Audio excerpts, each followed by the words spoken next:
Om Jananim Sharadam Devim Ramakrishnam Jagadgurum Padapadme Tayo Shritva Pranamami Murmuhu.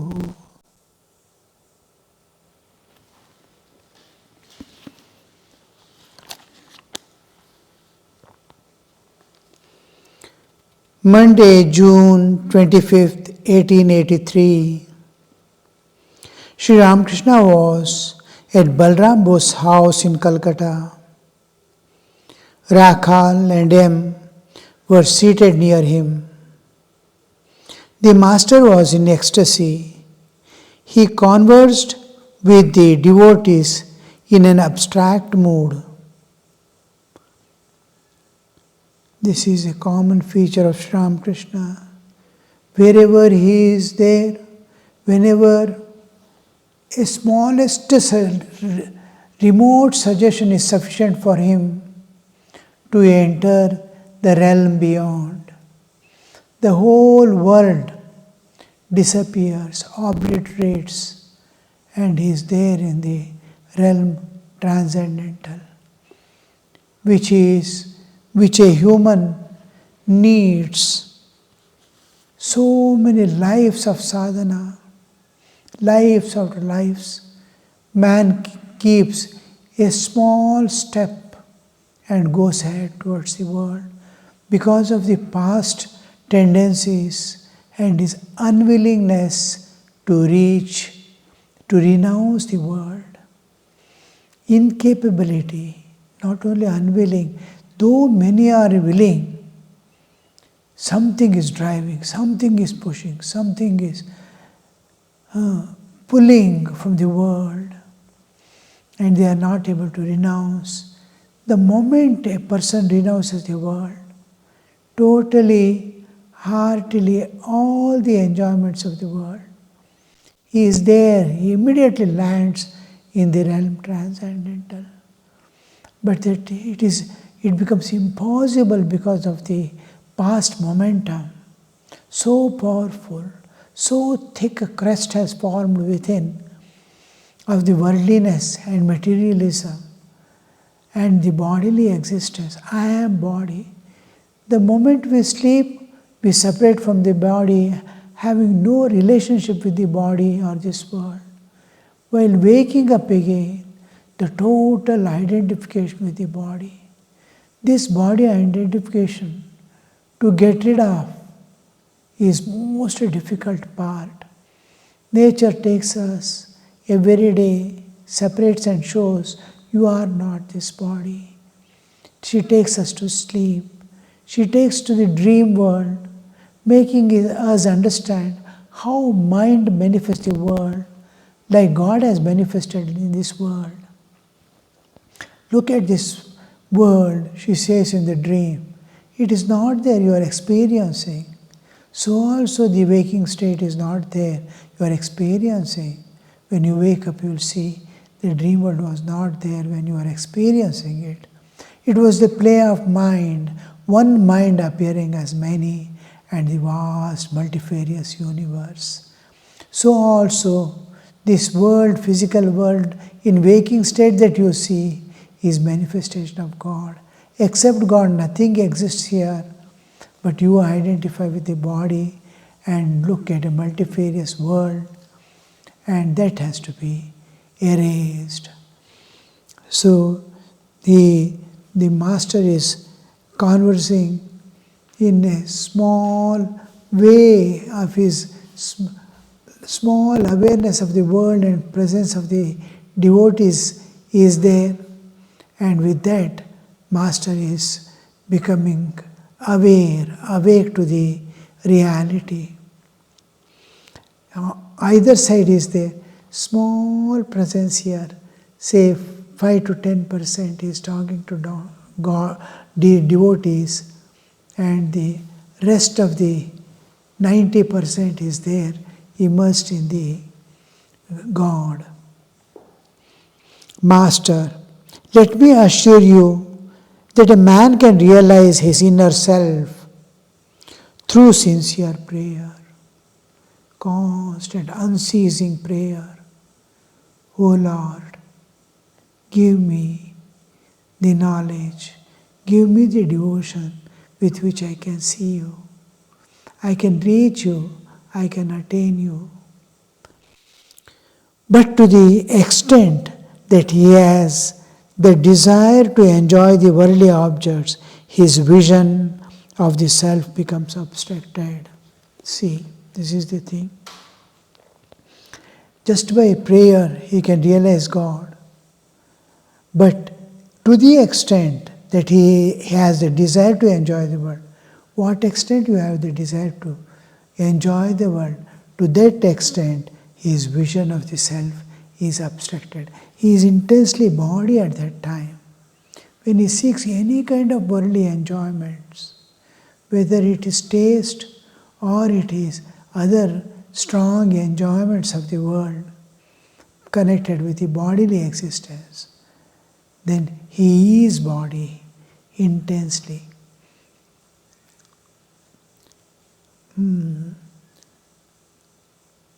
Worldly objects. Let me assure you that man can realize his inner self through sincere prayer, but to the extent that he has a desire to enjoy the worldly objects, his vision of the self becomes abstracted. Yes, sir. You always ask us to plunge in God, to get plunged in God. And plunging in God will not obstruct your work in the world. You will unconsciously, most of the work what we do in this world is mechanical. Same thing we are doing from almost birth to death, we will be doing same thing, getting up in the morning. One girl who was studying in 5th standard was asking a question. Is this all the life?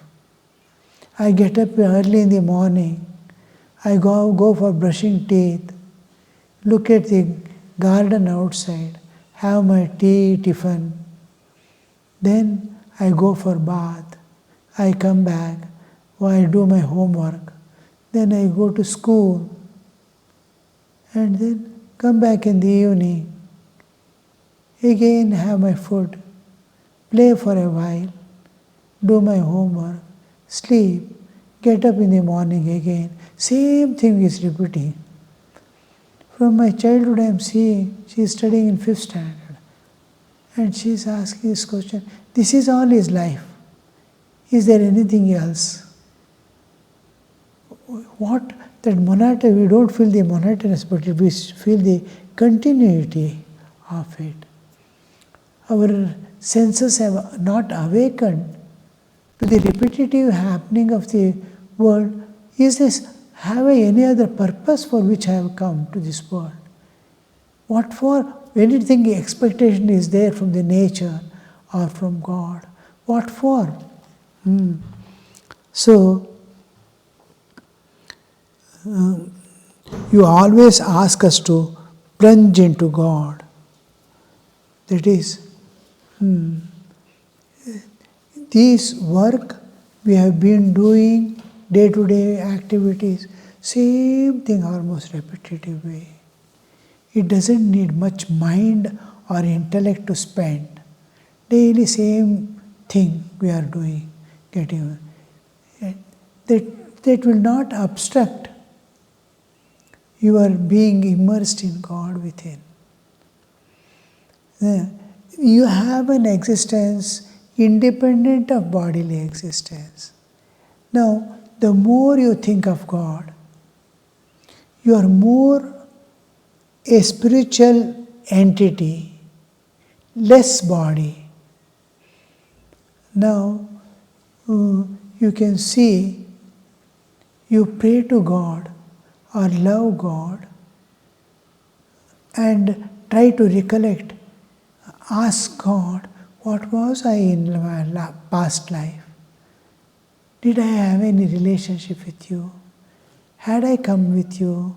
Had I seen you sometime in the past life? what was my relationship with you in the past life? Suppose you ask, past life is not this body at all. Each time you pray to God or ask God about past life or pray to reveal Himself, it is you are separating from the body, you are identifying yourself with a divine or spiritual existence which is independent of body. Each time you think, what was I in my past life? Past life is an entity which has come from the past. I am dwelling in this, not this body. This body was not there in the past life. You were there in your past life, but not the body.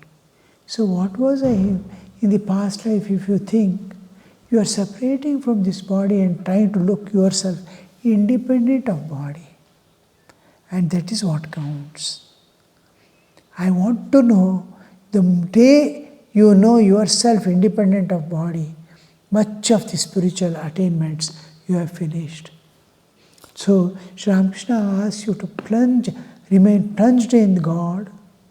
That part which is independent, body is working in the world, mind is working in the world. The other part which is making this body and mind work by mere presence of it. Sun is just present, all are working. Sun is not working. His presence is making all people to get up and start working. The moment he sets, all people will go and sleep. That doesn't mean sun is working.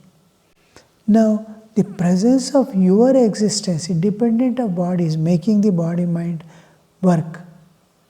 So that part which is making it work, let it remain immersed in God. It is having an individuality now, which is trying to identify with the body.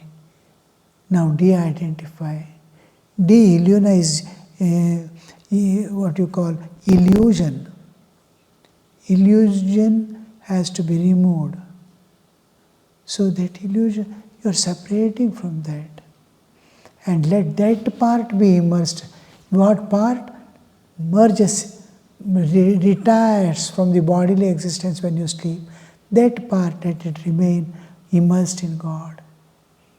And let the body-mind be working in the world. We divide our existence into three parts: our bodily existence, our psychic or mental existence, and our heart, independent of. Heart I feel, mind I think, body I work. So these three, let the body be working, let the mind be repeating the name of God, and let the heart be one with God.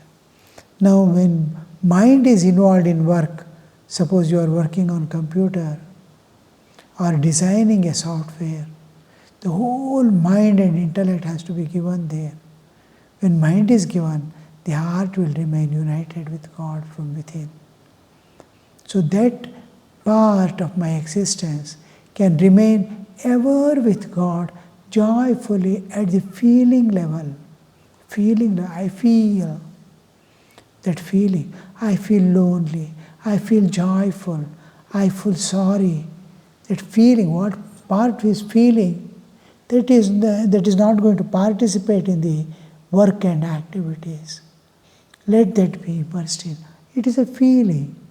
It's a part of your existence which is unrelated to the external body, the existence. Let it remain immersed in God. Let the heart hold on to God all the time, even when the mind happens to work, even when the body is constantly working. So this prayer is one of the means by which heart is weeping at the feet of God. Unceasing prayer makes the heart remain united with God, and body and mind work in the world. Master joyfully. Yes, that is it. Let me tell you that realization of self is possible for all, without any exception. Whatever be a person, the most sinner who has lived as intensely as body, nothing to fear. Self has nothing to do with anything with the body. Transcend the body and reach the self. Let me tell you that realization of self is possible for all without any exception.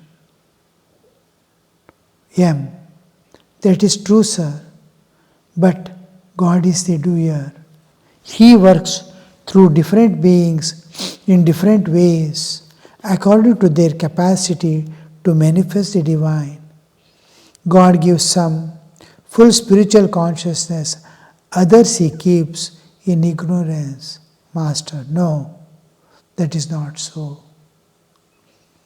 See how we understand and how Lord is clearing the doubt. We think He works through different beings. It is true, sir, but God is the doer. He has heard God alone is the doer and we are all instruments. But God is the doer. When difference exists, when I have an independent ego of mine, independent of God, God is ultimate doer, who has tied the cows, how much they can. Now 100 cows are there. For someone, he has tied a 10 feet rope. For some he has tied 15 feet rope. For some he has tied 20 feet rope. But he has, that restriction is put.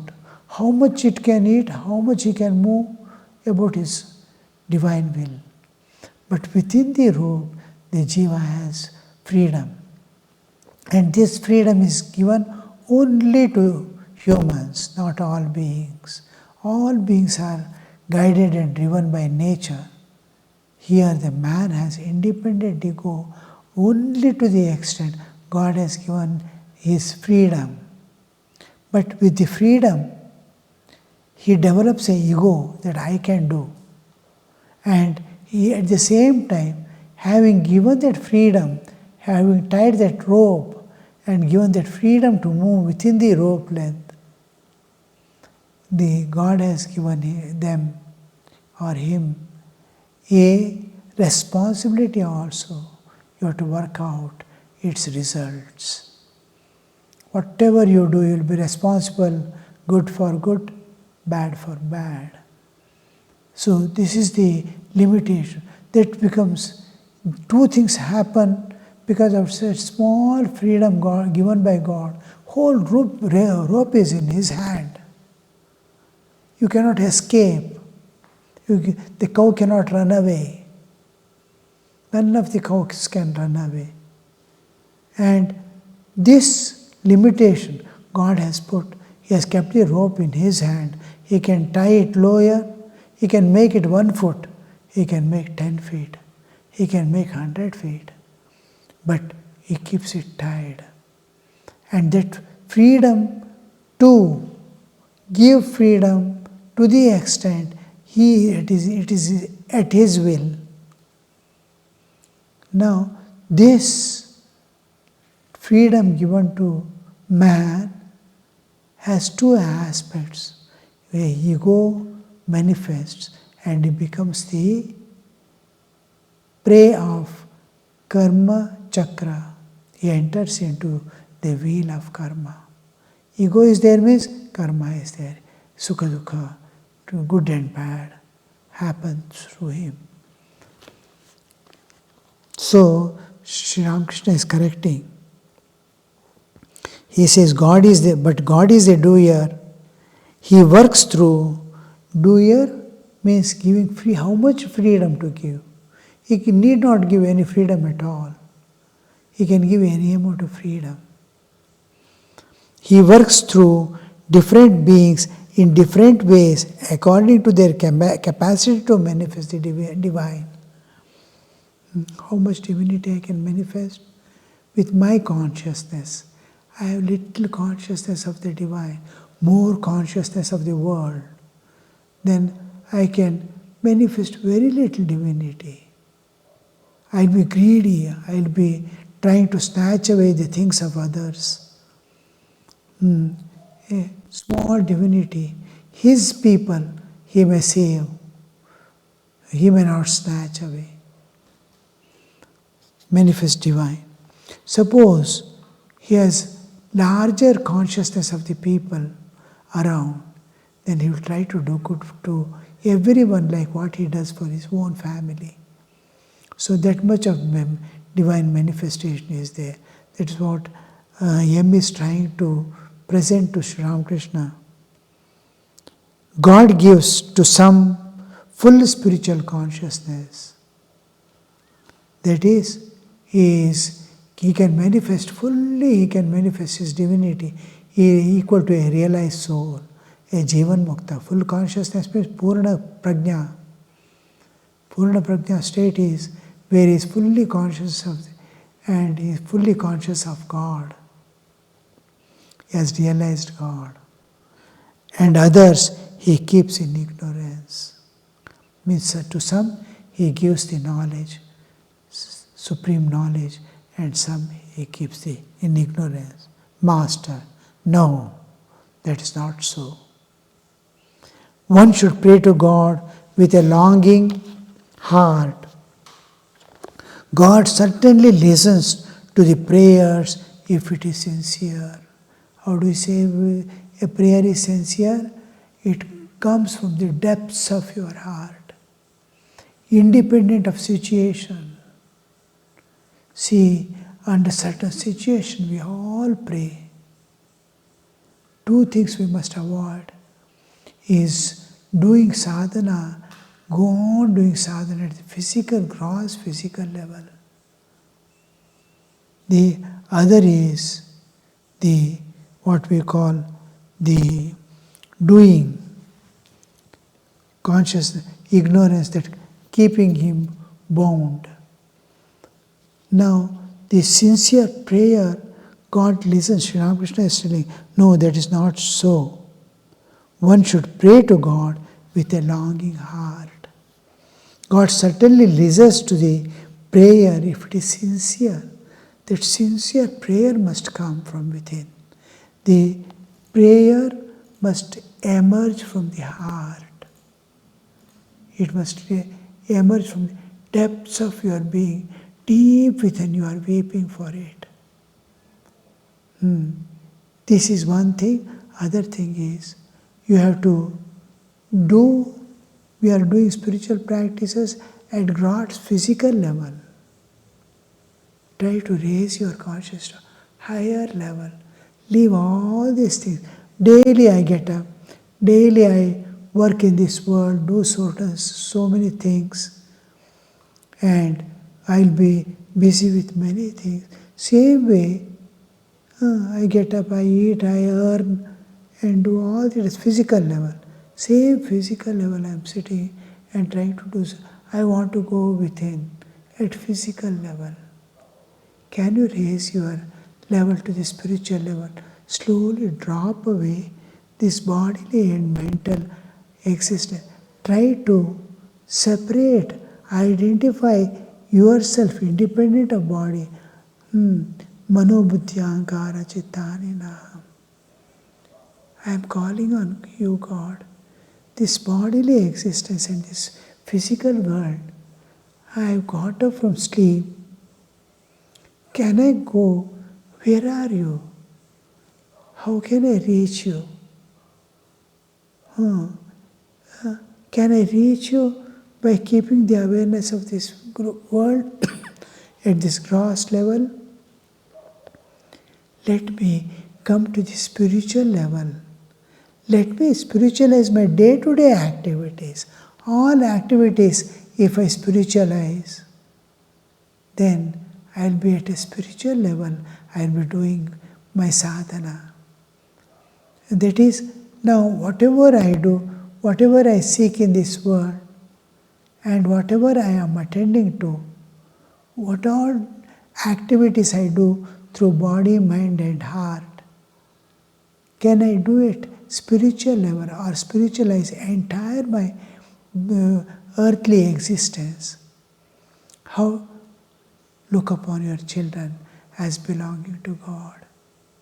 Look at your property as belonging to God. So your consciousness is rising from the physical level. Try to see the divine everywhere. Oh, all this is God. And again remind yourself, I am not this body, I am the self. I am Atma Swarupa. How do I identify with this bodily existence? Let me know myself. Oh, let this just in waking state I am identifying with this body.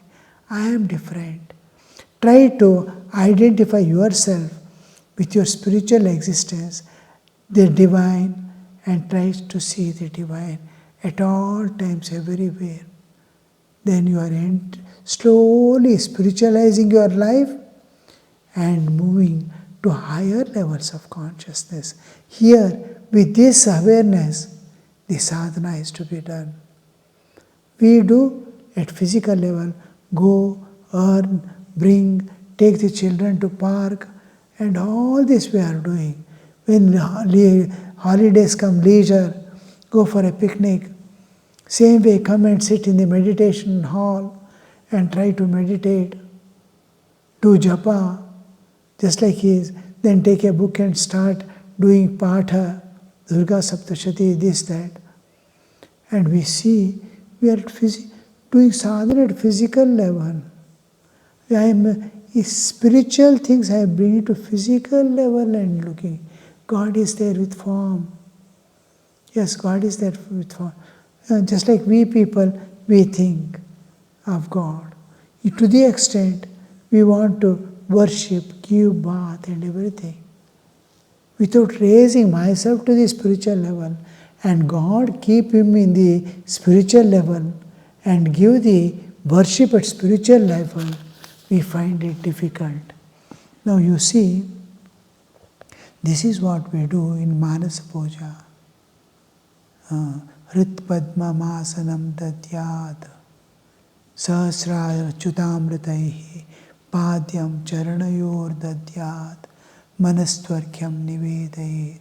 All is Chaitanya Swarupa when I go for meditation. The Chaitanic worship is done from the Amrita that is flowing from the Sahasrara.